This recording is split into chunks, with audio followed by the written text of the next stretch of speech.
बुद्धं शरणं गच्छामि धर्मं शरणं गच्छामि धम्मं शरणं गच्छामि संघं शरणं गच्छामि।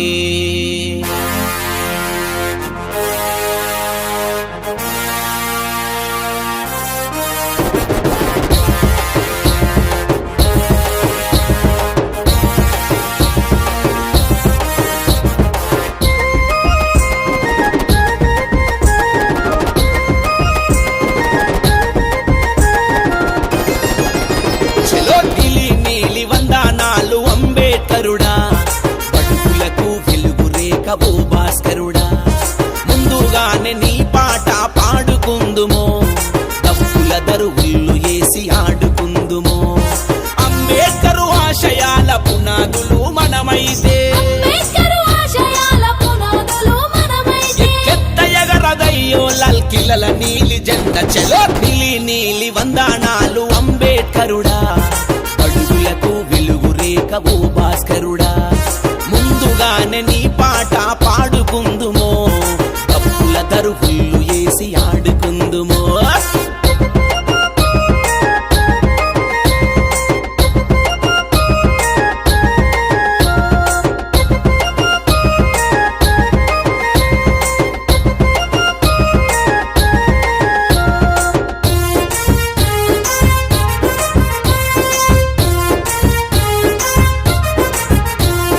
మనువాదానికి చరమా గీతం పలికావు, అసమానతకు నువ్వు అంకుశమయ్యావు,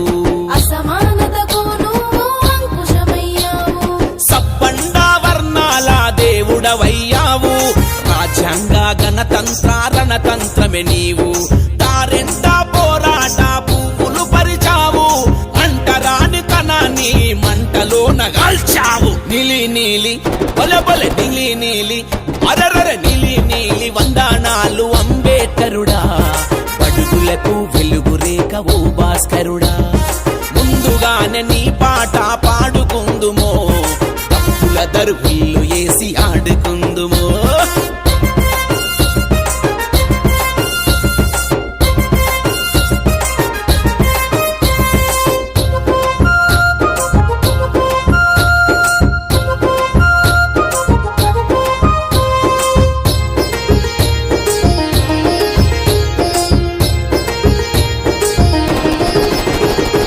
ఎస్సీ ఎస్టీ బీసీల మైనార్టీల అధికారముకై ప్రతి ఒక్కరికి ఓటు ఆయుధమందించావు.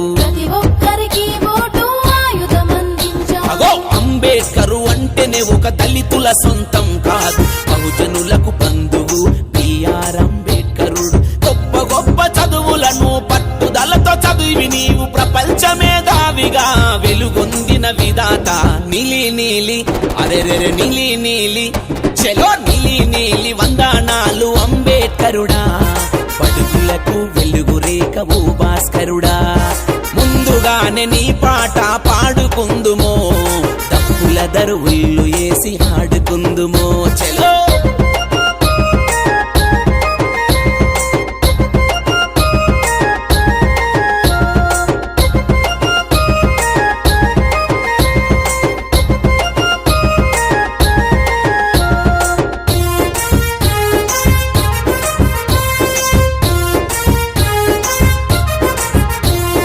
తాడిత పీడిత బతుకుల తలరాతలు మార్చాలని అణచబడ్డ కులాలకు అండదండవైనావు,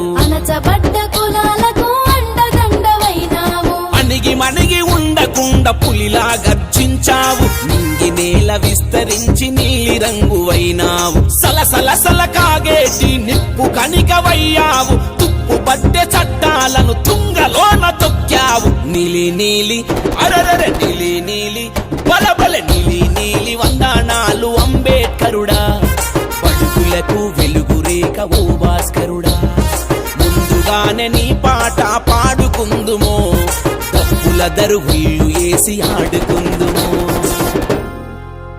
అందరికీ నమస్కారం. నా పేరు అరిగల శివరాం ప్రసాద్ రాజా.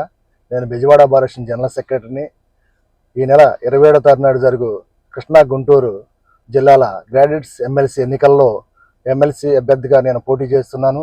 నా సీరియల్ నెంబర్ 5 అందు మొదటి ప్రాధాన్యత ఓటు అయినటువంటి 1 అనే అంకెని వేసి నాకు అఖండ విజయాన్ని చేకూర్చవలసిందిగా కోరుతున్నాను. నేను ప్రధానంగా ఈ ఎమ్మెల్సీ ఎన్నికల్లో పోటీ చేయడానికి ప్రధాన కారణం, ఈ ఎన్నికలు రాజకీయ పార్టీలు అతీతంగా జరిగేటువంటి ఎన్నికలు, ఎమ్మెల్సీ ఎన్నికలు, గ్రాడ్యుయేట్స్ ఎమ్మెల్సీ ఎన్నికలు. ఎందుకంటే ఒక చదువుకున్న వ్యక్తి ఎవరైతే ఉన్నారో వారికి ప్రాతినిధ్యం వహించి వీళ్ళ అవసరాలపై శాసన మండలిలో చక్కగా మాట్లాడి వీళ్ళ వాయిస్ని తన వాయిస్గా శాసన మండలికి రిప్రజెంటేటివ్గా ఉండి సమస్య సాల్వ్ చేయడానికి ఇక ఎమ్మెల్సీ గ్రాడ్యుయేట్స్ ఇవ్వడం జరిగింది. నేను గతంలో ఆంధ్రప్రదేశ్ నందు విద్యార్థి నాయకుడిగా విద్యార్థుల విషయాల్లో సేవ చేసి ఒక విజయం సాధించినటువంటి విద్యార్థి నాయకుడిని. అదేవిధంగా గత 20 సంవత్సరాలుగా నేను బెజవాడ బార్ నందు ప్రాక్టీస్ చేస్తూ గత సంవత్సరం జరిగినటువంటి ఎన్నికల్లో 670 ఓట్ల మెజార్టీతో నేను ఎన్నికవడం జరిగింది. నా ఎన్నికకు ప్రధాన కారణం నా నీతి, నిజాయితీ, నిబద్ధత. ఎందుకంటే అక్కడ న్యాయవాదులు నాకు నా యొక్క మంచితనాన్ని చూసి నాకు అంత మెజార్టీ ఇవ్వడం జరిగింది. అదేవిధంగా వారు కూడా నా గెలుపును ఆస్వాదించడం జరిగింది. మిత్రులారా, ఆలోచించండి. నేను గతంలో గుంటూరు పట్టణంలో ఉన్నప్పుడు నేను ఒక group 1, group 2 civil service coaching తీసుకున్నప్పుడు ఆ యొక్క రూముల్లో ఉండటం, మరి ఆ టైంలో నోటిఫికేషన్ రాక పోస్ట్ పోన్ అవడం జరుగుతూ ఉండేది. అలాంటప్పుడు మేము పట్టుకున్న డబ్బులు మరి చాలా జీవితాలతో మేము అక్కడ బాధలు పడుతూ ఉండేటం. ఆ రోజునే అనుకున్నాను, ప్రజలకు సేవ చేయాలి, నా విద్యార్థి మిత్రులకు, అదేవిధంగా నిరుద్యోగంతో బాధపడేటువంటి ప్రతి ఒక్కరికి కూడా నేను సహాయం చేయాలనే ఉద్దేశంతో నేను లా పట్టా పొందాను ఆంధ్ర యూనివర్సిటీ నుంచి. ఆ తర్వాత నేను ఎన్నో సేవా కార్యక్రమాలు చేస్తూ హనుమాన్ జంక్షన్ నందు ఉచిత న్యాయ సలహా కేంద్రం పెట్టాను. కృష్ణా జిల్లాలోని అన్ని కోర్టుల్లో కూడా నేను ప్రాక్టీస్ చేసి అందరికీ సహాయం చేస్తున్నాను. అదేవిధంగా రేపు జరగబోయే ఎన్నికల్లో మీరు నాకు నా యొక్క అభ్యర్థిత్వాన్ని మీరు ఘనపరిచి మరి డెఫినెట్గా మీరు అందరూ కూడా నాకు మంచి మెజార్టీ ఇవ్వాలని చెప్పి అడుగుతున్నాను. ప్రధానంగా ఇంకో విషయం కూడా చెప్పదలుచుకున్నాను. మరి ఈరోజు ప్రైవేట్ పాఠశాలల్లో పనిచేటువంటి ఉపాధ్యాయులకు సరైనటువంటి కనీస వేతనాలు లేవు. అదేవిధంగా పని గంటలు, వాళ్ళ యొక్క శ్రమని దోపిడీ జరుగుతుంది. మిత్రులు ఎంతో మానసికమైనటువంటి వేదనకు గురవుతున్నారు. ఎందుకంటే నా మిత్రులు చాలామంది టీచర్స్ ఉన్నారు. అదేవిధంగా నేను ఒక టీచర్ కొడుకుని. మరి మీరు ప్రధానంగా ఉద్యోగులు ఆలోచించాల్సిన విషయం, మరి ఏరియర్స్ విషయంలో ఇంతవరకు ఏ ఒక్క గతంలో ఉన్నటువంటి ఎమ్మెల్సీ అభ్యర్థి ఎవరు కూడా ఎప్పుడు కూడా శాసన మండలిలో మాట్లాడలేదు. ఒక కామన్ ఎజెండాపై వెళ్ళి ఎవరికి రికమెండేషన్ ఇచ్చినట్టు దాఖలాలు కూడా లేవు. నేను ఒక మాట కూడా మీకు చెప్తున్నాను, ప్రతి మండలంలో కూడా క్యాంపులు నిర్వహించి ఎవరైతే నా నిరుద్యోగ మిత్రులు ఉన్నారో వీళ్ళందరినీ కూడా నేను సమీకరించి కృష్ణా గుంటూరు జిల్లాలతో పాటు రాష్ట్ర వ్యాప్తంగా అందరినీ కూడా కలుపుకొని ఒక మంచి ఉద్యమం నిర్మించి ఉపయోగపడే విధంగా ముందుకెళ్తానని చెప్పని మాట ఇస్తున్నాను. మీరందరూ కూడా నన్ను ఆశీర్వదించి నన్ను అఖండ మెజార్టీతో గెలిపించాలని కోరుచున్నాను. సీరియల్ నెంబర్ 5లో 1 అనే అంకెను వేసి నన్ను గెలిపిస్తారని మీకు రుణపడి ఉంటాను. ఈ సదవకాశాన్ని నాకు కల్పించి మంచి నాయకుడిగా నన్ను ఆశీర్వదించమని కోరుచున్నాను. Thank you one and all.